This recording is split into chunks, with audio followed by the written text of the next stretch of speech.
அனைவருக்கும் வணக்கம்.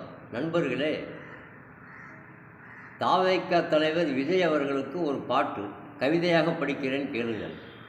கேளப்பா நான் எழுதிய பாட்டை, நம் தலைவருக்கு பிடிக்காது சேட்டை, குருவிதான் கட்டியது பூட்டை, நாம் இவரிடம் கொடுக்கலாம் நாட்டை.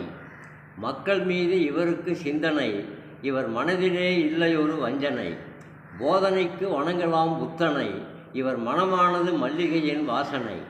வணங்குவது வேலுநாச்சி அன்னையே, இவர் நேசிப்பது தமிழ்நாட்டு மண்ணையே.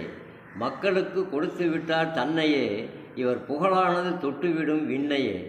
சொந்த பந்த உறவெல்லாம் மக்களே, இனி சொத்து சுக வாழ்வானது நீங்களே. மனமானது சென்று விட்டது பொறுப்பிலே, இவர் மகிழ்ச்சியோ ஏழை எளியோர் வாழ்விலே. ஆலயத்தில் உண்டு மணியோசை, நாடு உயர உழைப்பதே இவர் ஆசை. உயரத்தில் இருப்பது நிலா, இவர் உள்ளத்தில் வருகிறார் உலா. நன்றி, வணக்கம். படைப்பு வெங்கடேசன் மேச்சேரி.